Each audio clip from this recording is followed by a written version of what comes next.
नमस्कार दोस्तों, स्वागत है आपका YouTube चैनल एग्जाम फीवर में। दोस्तों, इससे पहले वाली वीडियो में आपने हड़प्पा सभ्यता के बारे में कुछ बातें पढ़ी। उसी चैप्टर को आगे कंटिन्यू रखते हुए कक्षा 6 की NCERT इतिहास का पहला नंबर चैप्टर हम पढ़ रहे थे। तो इसमें आप इस मैप को एक बार फिर से देखिए। मैंने आपको ऑलरेडी पिछले वीडियो में दिखाया था।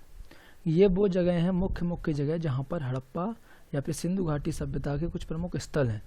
यहाँ पर आप 3 स्थलों को ध्यान से देखिए जिनका जिक्र आगे किया गया है। एक तो है चन्हूदड़ो। ये कहाँ पर है? पाकिस्तान, क्योंकि ये जो लाइन है वो है भारत पाकिस्तान बॉर्डर। ये चन्हूदड़ो पाकिस्तान में है। उसके अलावा ये बालाकोट और धौलावीरा या फिर नागेश्वर। ये नागेश्वर और बालाकोट ये समुद्र के तट के बगल से हैं और चन्हूदड़ो पाकिस्तान में है। इनका जिक्र आगे होगा, तब मैं आपको बताऊँगा ये किस लिए बता रहा हूँ। उस वीडियो को कंटिन्यू करते हुए यहाँ पर बात हो रही है चन्हूदड़ो। चन्हूदड़ो आपने अभी देखा पाकिस्तान में है। चन्हूदड़ो जो शहर है या बस्ती है, यह है मोहनजोदड़ो। मोहनजोदड़ो का क्षेत्रफल है 125 हेक्टेयर। उसकी तुलना में एक बहुत छोटी यानी कि 7 हेक्टेयर की बस्ती है। लेकिन इस बस्ती की खासियत यह है कि जो कि लगभग पूरी तरह से शिल्प उत्पादन में संलग्न थी। अगर क्वेश्चन आता है कि हड़प्पा सभ्यता में ऐसा कौन सी शहर या ऐसी कौन सी बस्ती है जो कि पूरी तरह से शिल्प उत्पादन में संलग्न थी, तो वो थी चन्हूदड़ो। यहाँ पर कौन से काम होते थे? मनके बनाना, शंख की कटाई करना, धातु कर्म, मोहर निर्माण और बांट बनाना, ये सभी काम होते थे यहाँ पर। मनकों के निर्माण में प्रयुक्त पदार्थों की विविधता उल्लेखनीय है। जो मनके बनाए जाते थे तो मनकों में कौन से पदार्थों का यूज होता था? एक तो था कार्निलियन, सुंदर लाल रंग का होता था। जैस्पर, स्फटिक, क्वार्ट्ज और सिलखड़ी जैसे कि पत्थर, और तांबा, कांसा और सोने जैसी धातुएं, और शंख, फ्योन्स और पक्की मिट्टी, ये सभी चीज़ों को यूज करके मनके बनाए जाते थे। और कभी कभी क्या होता था, कोई मनके 2 या उससे अधिक पत्थरों को आपस में जोड़ करके भी बनाया जाता था। और कुछ मनके सोने के टोप वाले पत्थर के भी होते थे। और इनका जो साइज होता था वो या तो चक्राकार, बेलनाकार, गोलाकार, ढोलाकार या खंडित, इस टाइप के होते थे ये मनके। इस चित्र में आपको कुछ बर्तन दिखाए जा रहे हैं। मिट्टी से बनी हुई ये पुरा वस्तुएं हैं। इन्हीं को बोला जाता है मृद भांड। जैसा कि आपको पिछले बताया गया था, पिछले चैप्टर में या पिछले वीडियो में, कि मृद भांड भी मिले हैं, तो यही होते हैं वो मृद भांड। अब 2 और बस्तियों के बारे में, 2 शहर के बारे में जो मैंने बताया था ऊपर मैप में, नागेश्वर और बालाकोट। बालाकोट पाकिस्तान में है, नागेश्वर भारत में है। ये दोनों के दोनों जो बस्तियां हैं ये समुद्र तट के समीप स्थित हैं। और ये किसके लिए फेमस हैं? शंख से बनी हुई वस्तुएं, जिनमें कि चूड़ियाँ, करछियाँ और पच्चीकारी की वस्तुएं होती थी, उसके निर्माण के लिए ये दोनों जगह बहुत ही फेमस थे। अगर क्वेश्चन आता है कभी कि शंख से बनी हुई वस्तुएं कहाँ मिलती थी, तो नागेश्वर में और बालाकोट में। जैसे कि शंख या शंख से बने हुए सामान नागेश्वर और बालाकोट में मिलते थे, उसी तरीके से अफगानिस्तान में सुरतगही, जहाँ पर बहुत सारी कीमती चीज़ें मिलती थी, नीले रंग के पत्थर, लाजवर्द मणि, वहाँ का सबसे अच्छा स्रोत उसी के पास था। और लोथल जो कि कार्निलियन यानी कि गुजरात में भड़ोच, सिलखड़ी जो कि राजस्थान और उत्तरी गुजरात से, और धातु ये राजस्थान से, इनके पास थी ये एरिया। तो वो लोग आपस में अपना आदान प्रदान भी करते रहते थे हड़प्पावासी। जहाँ पर जो चीज़ फेमस थी वो दूसरी जगह की चीज़ से उनको आदान प्रदान करना या व्यापार करना उनका लगा रहता था। कच्चा माल प्राप्त करने की एक और अन्य नीति थी, वो थी राजस्थान के खेतड़ी अंचल, यानी खेतड़ी में तांबा बहुत होता है, तो खेतड़ी अंचल और दक्षिण भारत जैसे कर्नाटका में सोना बहुत होता है, इन जैसे क्षेत्रों में अभियान भेजना। तो इन अभियानों के माध्यम से स्थानीय समुदाय के साथ संपर्क स्थापित किया जाता था। खेतड़ी क्षेत्र में मिले साक्ष्यों को पुरातत्वविदों ने गणेश्वर जोधपुरा संस्कृति का नाम दिया। क्वेश्चन कभी आता है कि गणेश्वर जोधपुरा संस्कृति का नाम कौन सी जगह के नाम पे है, तो वो है खेतड़ी क्षेत्र में जो साक्ष्य मिले हैं उनको दिया गया है ये नाम। हड़प्पा वासियों का दूर के देशों से क्या संबंध थे, तो उसके बारे में मालूम चला है। जैसे कि ओमान में ये एक हड़प्पाई मर्तबान है जो वहाँ पर मिला है। तो इससे यह मालूम चलता है कि जो तांबा था, तांबा संभवतः अरब प्रायद्वीप के दक्षिण पश्चिमी छोर पर स्थित ओमान से भी लाया जाता था। और ओमान में जो कोई ना कोई ऐसी चीज़ यहाँ से हड़प्पा एरिया से दी जाती थी जो कि इस बर्तन में रख के दी जाती होगी। तो यह संभव है कि हड़प्पा सभ्यता के लोग इनमें रखे सामान को ओमानी तांबे से विनिमय करते थे। हड़प्पा सभ्यता में खुदाई के समय जो बाट मिले हैं जिनसे विनिमय किया जाता था, तो विनिमय बाँटों की एक सूक्ष्म और परिशुद्ध प्रणाली द्वारा नियंत्रित थे और ये बाँट सामान्यतः चर्ट नामक पत्थर से बनाए जाते थे और आमतौर पर ये किसी भी तरह के निशान से रहित घनाकार होते थे। तो जो बाँट आपको मैंने दिखाए थे चित्रों में, अगर उन्हें आप देखेंगे तो समझेंगे ये किस पत्थर से बनाए जाते थे, चर्ट नामक पत्थर से बनाए जाते थे और ये घनाकार होते थे खास करके। और वहाँ कर अगर सत्ता की बात की जाए कि आखिर हड़प्पा में राजा कौन हुआ करता था, तो वहाँ पर एक ये मूर्ति मिली थी।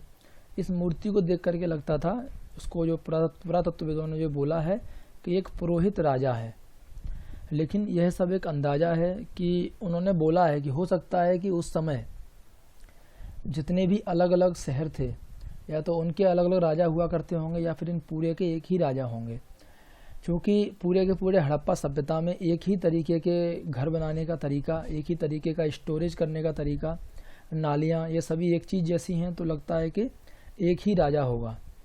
तो पुरातत्वविदों ने मोहनजोदड़ो में मिले एक विशाल भवन को एक प्रसाद की संज्ञा भी दी, परंतु इससे संबंध कोई भी भव्य वस्तुएं नहीं मिली और एक पत्थर की मूर्ति को पुरोहित राजा की संज्ञा भी दी गई। हड़प्पा सभ्यता के अंत होने के बारे में भी बहुत सारी विचारधाराएं हैं। ऐसे साक्ष्य मिले हैं जिनके अनुसार लगभग 1800 ईस्वी पूर्व तक चोलिस्तान जैसे क्षेत्रों में अधिकांश विकसित हड़प्पा स्थलों को त्याग दिया गया था। कहने का मतलब है, पहले इस एरिया में हड़प्पा सभ्यता के लोग ज़्यादा रहते थे, मोहनजोदड़ो, चन्हूदड़ो, हड़प्पा। लेकिन बाद में बताते हैं कि जो हड़प्पा के बाद का समय है उसमें क्या होता है कि इधर के एरिया में जैसे कि गुजरात, हरियाणा और पश्चिमी उत्तर प्रदेश, यहाँ पर नई बस्तियों में आबादी बढ़ने लगी थी। ऐसा लगता है कि उत्तर हड़प्पा के क्षेत्र 1900 ईस्वी पूर्व के बाद भी अस्तित्व में रहे।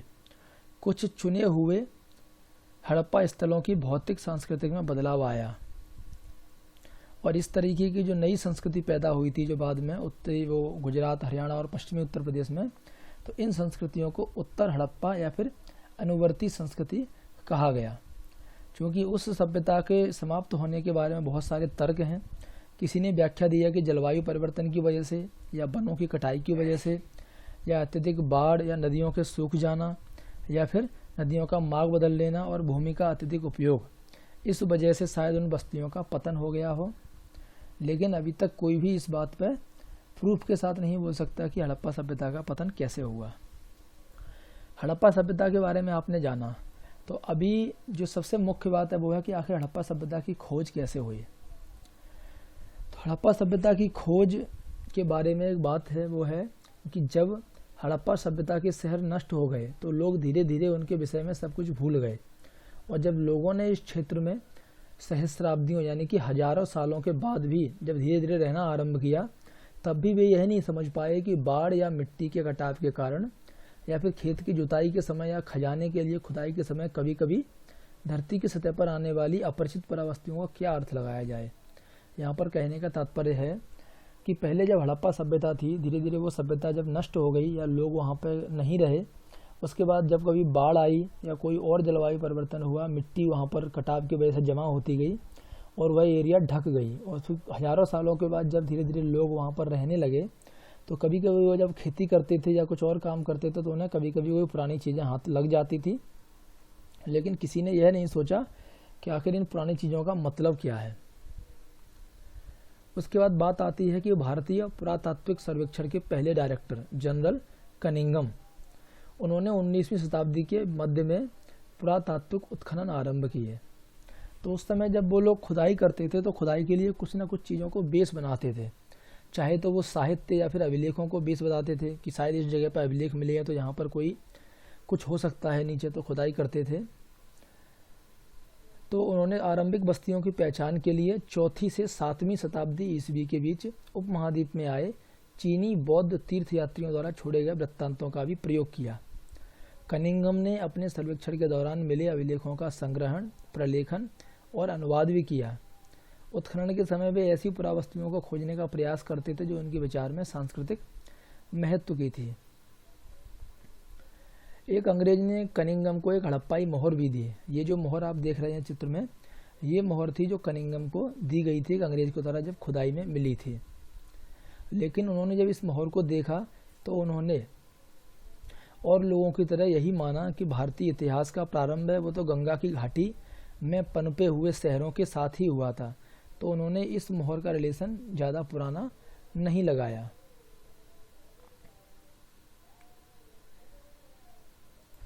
पुरातत्वविद जो हैं वो किसी भी चीज़ को जब खोजते हैं, जैसे कि आज हमारा जो जगह है, आज हम लोग जहाँ रहते हैं, हो सकता है कुछ समय के बाद ये जगह ना रहे या मिट्टी या किसी दब जाए। तो इसे जब पुरातत्वविद खोजेंगे तो कैसे खोजते हैं? जब लोग एक ही स्थान पर नियमित रूप से रहते हैं तो भूमि खंड के अनवरत उपयोग और पुनः उपयोग से आवासीय मलबों का निर्माण हो जाता है, जिन्हें टीला कहते हैं।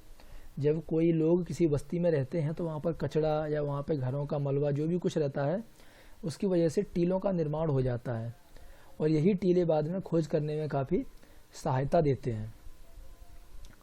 बाद में 20वीं शताब्दी के आरंभिक दशकों में जब कनिंघम ने वो मोहर देखने के बाद ज़्यादा कुछ अंदाज़ा नहीं लगाया इस सर्च के बारे में, उसके बाद 20वीं शताब्दी के शुरुआत के दशक में दयाराम साहनी जैसे पुरातत्वविदों ने हड़प्पा में मोहरें खोज निकाली, जो कि निश्चित रूप से आरंभिक ऐतिहासिक स्तरों से कहीं अधिक प्राचीन स्तरों से संबद्ध थे। अब इनके महत्व को समझा जाने लगा। एक अन्य पुरातत्वविद राखलदास बनर्जी ने हड़प्पा से मिली मोहरों के समान मोहरें मोहनजोदड़ो से भी खोज निकाली। तो जब वो सेम मोहरें मोहनजोदड़ो में भी मिली और वही बहुत सारी मोहरें हड़प्पा में मिली, तो फिर इनके बारे में सोचा गया और अनुमान लगाया गया कि ये दोनों ही पुरास्थल हैं, वो एक ही पुरातात्विक संस्कृति के भाग हैं। और इन्हीं खोज के आधार पर 1924 में भारतीय पुरातात्विक सर्वेक्षण के डायरेक्टर जनरल जॉन मार्शल ने पूरे विश्व के सामने सिंधु घाटी में एक नवीन सभ्यता की खोज की घोषणा की थी। मार्शल ने भारत को जहां पाया था उसे उसने 3000 वर्ष पीछे छोड़ा। ऐसा इसलिए था क्योंकि मेसोपोटामिया के पुरास्थलों में हुए खुदाई से हड़प्पा पुरास्थलों पर मिली मोहरों जैसी तब तक ना पहचानी जा सकी मोहरें मिली थी। तो जो मेसोपोटामिया की सभ्यता बोली जाती थी उसमें भी वही मोहरें मिली जो हड़प्पा में मिली। तो इससे मालूम चला कि यह सभ्यता है वो उसी समय की सभ्यता है और इनका आपस में व्यापार भी होता था, क्योंकि यही सेम चीज़ वहाँ पर भी मिली है। इस प्रकार विश्व को न केवल एक नई सभ्यता की जानकारी मिली, पर यह भी कि वह मेसोपोटामिया के समकालीन थी, उसी के समय की थी। उसके बाद 1944 में भारतीय पुरातात्विक सर्वेक्षण के डायरेक्टर जनरल बने REM व्हीलर, और उन्होंने उस समस्या का भी निदान किया जो कि बताया था टीलों के बारे में, कि जैसा कि कनिंघम ने या फिर जो उसके बाद जो डायरेक्टर आए थे उन लोगों ने जिस तरीके से खुदाई की थी उससे क्या है, बहुत सारा जो साक्ष्य हैं वो नष्ट हो जाते थे पुरास्थल या टीले या स्तर को खुदाई करने में। व्हीलर ने पहचाना कि एक समान क्षैतिज इकाइयों के आधार पर खुदाई की बजाय टीले के स्तर विन्यास का अनुसरण करना अधिक आवश्यक था, और साथ ही सेना के पूर्व ब्रिगेडियर के रूप में उन्होंने पुरातत्व की पद्धति में एक सैनिक परिशुद्धता का समावेश भी किया। और उसके बाद उन्होंने खुदाई का काम आरंभ किया। उपमहाद्वीप के विभाजन के बाद जब भारत और पाकिस्तान बन गए थे उसके बाद सभ्यता के जो प्रमुख स्थल हैं जैसे मोहनजोदड़ो, हड़प्पा, वो सब पाकिस्तान में चले गए, और इसी वजह से भारतीय जो पुरातत्वविद हैं उन्होंने भारत में प्रायस्थलों को चिन्हित करने का प्रयास किया। भारत के एरिया में जो भी प्रायस्थल थे उनको ही खुदाई करनी शुरू कर दी। कच्छ में हुए व्यापक सर्वेक्षणों में कई हड़प्पाई बस्तियां प्रकाश में आईं, और पंजाब और हरियाणा में भी बहुत सारे हड़प्पा स्थलों को सूची में नाम जुड़ गए। हालांकि कालीबंगन, लोथल, राखीगढ़ी और धौलावीरा की खोज भी हाल ही में हुई। वहां हुए अन्वेषण और उत्खनन इन्हीं प्रयासों का हिस्सा हैं, और नए अन्वेषण अब भी जारी हैं।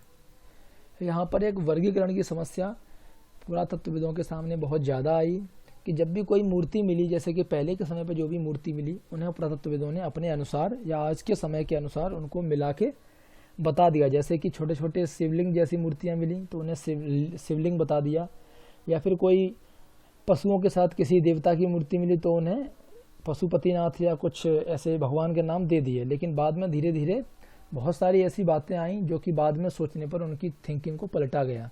जैसे यहाँ पर एक मूर्ति दिखाई जा रही है, ये मूर्ति इसको नाम दिया गया था कि एक मातृ देवी है। इसी तरीके से और भी बहुत सारी मूर्ति, जैसे यहाँ पर एक जो बैठे हुए हैं पालती मार के, चारों तरफ पशु हैं, तो इन्हें भी आद्य शिव बताया गया था। आज के समय में भगवान शिव के नाम से इसको आद्य शिव नाम दिया गया था।